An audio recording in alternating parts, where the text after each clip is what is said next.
Hello guys, welcome back to our YouTube channel that is PSC4 CBSE। मेरा नाम है आदिल अहमद और आज की इस वीडियो में हम पढ़ेंगे मॉलिक्यूल के बारे में, यानी कि अणु के बारे में जानेंगे। अणु किसे कहते हैं, एटोमिसिटी पढ़ेंगे, आयन किसे कहते हैं वो जानेंगे, और केमिकल फार्मूला किस तरीके से लिखा जाता है, यानी कि राइटिंग केमिकल फार्मूला किसी भी कंपाउंड का किस तरीके से लिखा जाता है, ये सब आज की वीडियो में हम सीखेंगे। तो शुरू करते हैं। सबसे पहला जो टॉपिक है हमारा वो है मॉलिक्यूल, यानी कि अणु किसे कहते हैं, मॉलिक्यूल क्या होते हैं। तो देख पा रहे होंगे आप, ऊपर लिखा हुआ है कि group of atoms is called molecule, यानी कि जब बहुत सारे एटम्स एक साथ मिलते हैं तब क्या बनता है, एक मॉलिक्यूल बनता है। यानी कि जब बहुत सारे परमाणु मिलते हैं, जब परमाणुओं का समूह बनता है तब क्या बनता है, अणु बनता है। जब बहुत सारे परमाणु एक साथ मिलते हैं और जो है फिक्स रेशो में कंबाइन करते हैं, संयुक्त होते हैं, तब क्या बनता है, एक अणु बनता है। यानी कि परमाणुओं के समूह को हम क्या कहते हैं, अणु कहते हैं।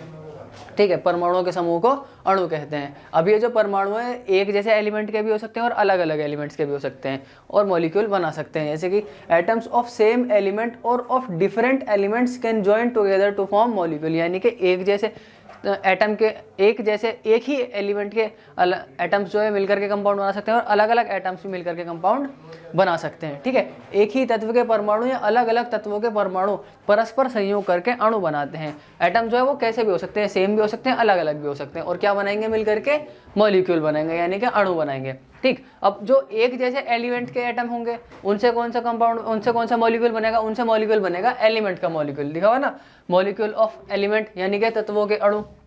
तो जब molecule of an element are constituted by the same type of atoms, जब एक जैसे एटम मिलकर मॉलिक्यूल बनाते हैं ना, तब वो कौन सा मॉलिक्यूल बनाते हैं, वो एलिमेंट का मॉलिक्यूल बनाते हैं। कौन सा मॉलिक्यूल बनाते हैं, एलिमेंट का मॉलिक्यूल बनाते हैं। जैसे कि H2 क्या है, H2, इसके अंदर क्या, दो हाइड्रोजन है ना, दो हाइड्रोजन मिलके क्या बना रहे हैं, एक मॉलिक्यूल बना रहे हैं H2 गैस का। ये क्या H2 गैस है ना, ये H2 गैस है। इसके अंदर कितने मॉलिक्यूल, हाइड्रोजन के कितने एटम है, दो एटम है, एक एटम ये दोनों एटम आपस में जुड़ रहे हैं और क्या बना रहे हैं, हाइड्रोजन गैस का एक मॉलिक्यूल बना रहे हैं। तो देखो दोनों सेम एलिमेंट है ना, इसीलिए तो हम इसको क्या बोलेंगे, इसको बोलेंगे हम मॉलिक्यूल ऑफ एलिमेंट, यानी कि तत्वों के अणु।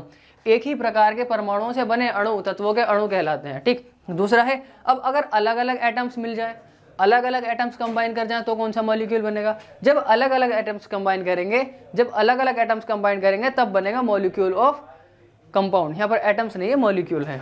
क्या है, मॉलिक्यूल ऑफ कंपाउंड।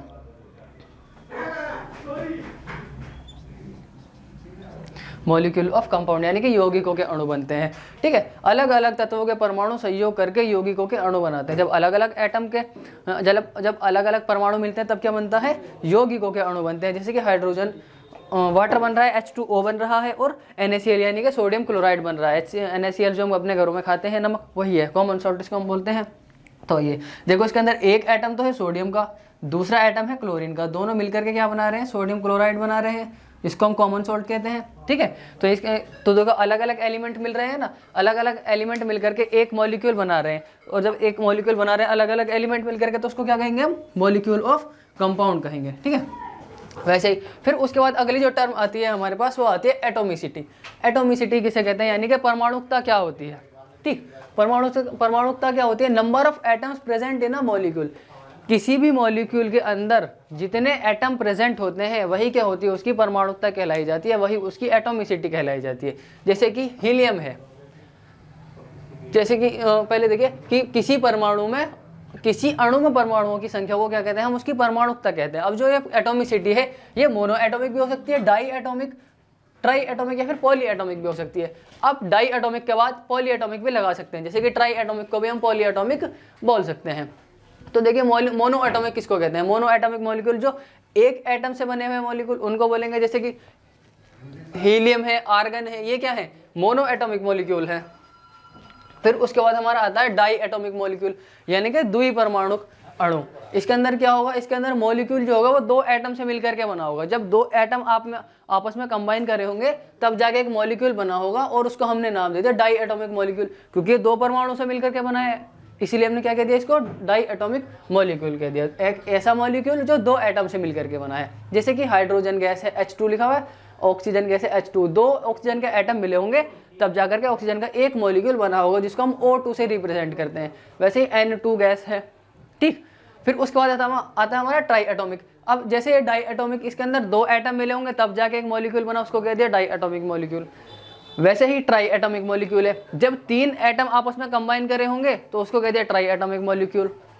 उसको क्या कह दिया हमने, ट्राई एटॉमिक मॉलिक्यूल कह दिया, यानी कि त्रिपरमाणु अणु कह दिया। इसका एग्जांपल है जैसे कि O3 ओजोन लेयर जो होती है O3 वो, या फिर कार्बन डाइऑक्साइड CO2 आप देख पा रहे होंगे, ठीक। फिर उसके बाद आता है हमारा poly atomic ion. Poly atomic ion के अंदर होता है बहुत सारे, 2 या 2 से ज़्यादा एटम जब कंबाइन करते हैं और एक मॉलिक्यूल बनाते हैं तो हमने उसको क्या कह दिया, पॉली एटॉमिक आयन कह दिया। बहुपरमाणु अणु मॉलिक्यूल हमने कह दिया, पॉली एटॉमिक मॉलिक्यूल हमने उनको कह दिया, यानी कि बहुपरमाणु अणु हमने उन्हें कह दिया। जैसे कि S8 है, सल्फर S8 है ना, तो 8 सल्फर जुड़े होंगे तब जाके सल्फर का एक मॉलिक्यूल बना होगा जिसको हमने S8 से दिखा दिया, तो ये क्या हो जाएगा, पॉली एटॉमिक मॉलिक्यूल हो जाएगा।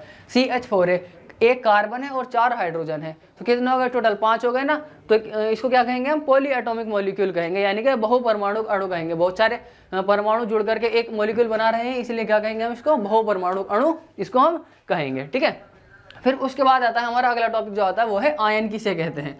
आयन यानी कि हिंदी में भी इसको आयन ही कहते हैं। तो आयन किसे कहते हैं, आयन क्या होते हैं, तो कोई भी पार्टिकल है, क्या चीज़, कोई भी पार्टिकल है जिस पर चार्ज होता है उसको हम आयन कहते हैं, ठीक है। लिखा हुआ है ना जैसे कि charged particle are called ions, यानी कि कोई ऐसा पार्टिकल जिस पर कोई भी चार्ज है, कैसा भी चार्ज, प्लस हो या नेगेटिव माइनस हो, उसको हम क्या बोलेंगे, आयन कहते हैं। आवेशित कणों को आयन कहते हैं, चार्ज को हिंदी में आवेश कहते हैं, ठीक है। अभी जो चार्ज होते हैं 2 तरह के होते हैं, पहला होता है नेगेटिव, दूसरा पॉजिटिव। कैसा होता है, पहला नेगेटिव, दूसरा पॉजिटिव। जो नेगेटिव होता है उसको हम ऋणात्मक भी कहते हैं, जो पॉजिटिव है उसको हिंदी में हम धनात्मक कहते हैं। अब कोई एटम है उस पर अगर प्लस का चार्ज है तो हम उसको बोलेंगे धनायन, क्या बोलेंगे, धनायन, या फिर कैटायन बोलेंगे इंग्लिश में। और अगर किसी एटम पर माइनस का चार्ज है तो हम उसको बोलेंगे ऋणायन, यानी कि एनायन उसको हम इंग्लिश में बोलेंगे। जैसे कि NaCl हमारे पास कंपाउंड है, NaCl जो है, इनमें से जो Na है यानी कि जो सोडियम है ये एक मेटल होता है। और मेटल की क्या खासियत क्या होती है कि जो मेटल होता है ना वो इलेक्ट्रॉन को लूज करता है, और जब इलेक्ट्रॉन को लूज कर देता है तो इस पर चार्ज आ जाता है प्लस का, ठीक। वैसे ही जो क्लोरीन है, क्लोरीन पर जो चार्ज रहता है वो माइनस का चार्ज रहता है। अब देखिए, अब इस पर जो है प्लस का चार्ज है और क्लोरीन पर माइनस का चार्ज हो, तो प्लस क्या हो जाएगा, प्लस को हम बोलेंगे कैटायन, क्या बोलेंगे, कैटायन, क्योंकि प्लस वाले चार्ज को हम क्या कहते हैं, कैटायन, यानी कि धनायन कहते हैं। तो सोडियम का हो जाएगा धनायन हो जाएगा। फिर क्लोरीन पर माइनस का चार्ज है उसको हम क्या बोलते हैं, एनायन बोलते हैं, तो क्लोरीन क्या हो जाएगा, एक एनायन हो जाएगा, यानी कि ऋणायन जो है क्लोरीन हो जाएगा। तो ये थे आपके आयन किसे कहते हैं, क्या होते हैं आयन। आयन क्या होते हैं, कोई भी चार्ज है किसी भी पार्टिकल पर उसको क्या कहते हैं, हम आयन कहते हैं। 2 तरह के चार्ज होते हैं, एक होता है पॉजिटिव, एक होता है नेगेटिव। जो पॉजिटिव होता है उसको हम कैटायन कहते हैं, यानी कि धनायन कहते हैं, और जो नेगेटिव होता है उसको हम एनायन कहते हैं, यानी कि ऋणायन उसको हम कहते हैं। फिर उसके बाद आगे हम देखते हैं कि केमिकल फॉर्मूला किस तरीके से लिखा जाता है। राइटिंग केमिकल फॉर्मूला, किसी भी कंपाउंड का केमिकल फॉर्मूला कैसे लिख सकते हैं हम, तो देखेंगे आप सबसे पहले जो लिखा हुआ है यहाँ पर वो लिखा हुआ है कि जब भी आप केमिकल फॉर्मूला लिखेंगे, while writing the chemical formula of compound, जब भी किसी भी कंपाउंड का आप केमिकल फॉर्मूला लिखेंगे तब क्या होगा, write the constituent elements and their constituent element and their valencies. तो आपको क्या लिखना है, आपको सबसे पहले वो एलिमेंट लिखना है, ठीक, और उसकी वैलेंसी लिखनी है। जिस भी कंपाउंड का आप फॉर्मूला लिख रहे हैं, केमिकल फॉर्मूला लिख रहे हैं, उसका आपको सबसे पहले सिंबल लिखना है एलिमेंट का, और दूसरा उसकी वैलेंसी कितनी है वो लिखनी है, ठीक है। सिंबल और वैलेंसी कहाँ से पता चलेगी, इससे पहले हमने एक वीडियो बनाई थी, उसमें हमने यही बताया था कि जो एलिमेंट होते हैं उनके सिंबल के हैं, उनकी एटॉमिक एलिमेंट के सिंबल, एलिमेंट के वैलेंसी के बारे में, एटॉमिक मास के बारे में, एटॉमिक नंबर के बारे में, वो सब बताया था आपने, तो वो टेबल आपको याद करनी है, ठीक है। फिर उसके बाद आता है जब आप इतना लिख लेंगे, उनका एलिमेंट का सिंबल लिख लेंगे और वैलेंसी लिख लेंगे, उसके बाद क्या करना है, उसके बाद हम उनकी वैलेंसी का क्रॉस ओवर कर देंगे, क्रिस क्रॉस कर देंगे, और हमारा क्या होगा, केमिकल फॉर्मूला कंपाउंड का तैयार हो जाएगा, ठीक है। रासायनिक यौगिकों का सूत्र लिखते समय, किसका, यौगिकों का रासायनिक सूत्र लिखते समय हमें संघटक तत्वों के प्रतीक लिखने हैं, उनके सिंबल लिखने हैं और इनकी संयोजकता लिखनी है, ठीक है। फिर संयोजित परमाणुओं की संयोजकताओं को क्रॉस करके सूत्र लिखिए। फिर क्या करना है, उनकी जो संयोजकता होगी उनको क्रॉस कर देना है, और क्या मिल जाएगा हमारे पास, हमें उनका सूत्र मिल जाएगा, हमें उनका केमिकल फॉर्मूला हमको मिल जाएगा। तो आइए अब देखते हैं कि लिख किस तरीके से सकते हैं। कुछ केमिकल्स की हमें प्रैक्टिस करनी पड़ेगी, कुछ केमिकल फॉर्मूले की प्रैक्टिस करनी पड़ेगी, और हमको क्या है ये आसान, फिर हम इनको बनाना सीख जाएंगे, ठीक है। तो मैं इसको मिटा देता हूँ फिर।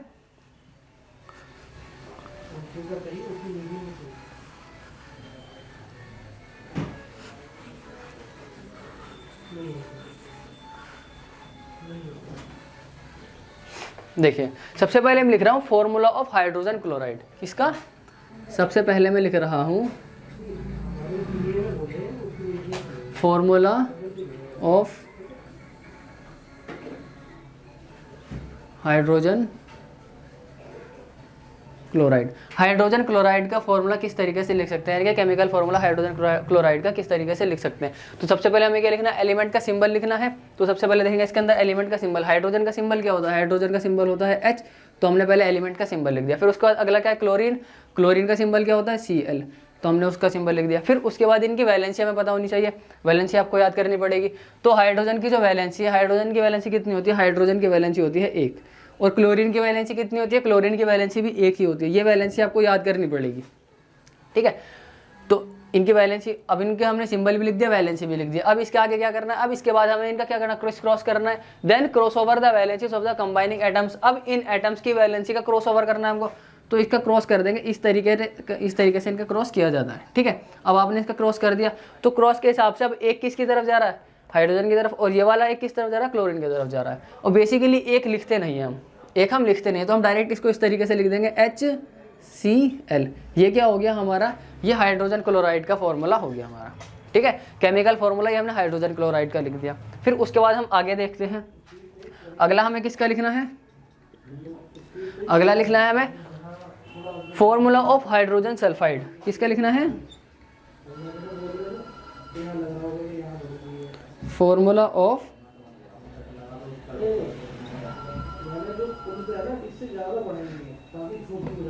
Hydrogen sulphide. फॉर्मूला लिखना है हाइड्रोजन सल्फाइड का। हाइड्रोजन सल्फाइड का अगर हमें फॉर्मूला लिखना है तो हमें इसका पता होना चाहिए, ठीक। हाइड्रोजन का सिंबल होता है H और सल्फाइड का सिंबल होता है, यानी कि सल्फर का सिंबल होता है S, ठीक। और उसके बाद हाइड्रोजन की अब इनकी वैलेंसी लिखनी है इसके नीचे। तो हाइड्रोजन की वैलेंसी कितनी होती है, 1।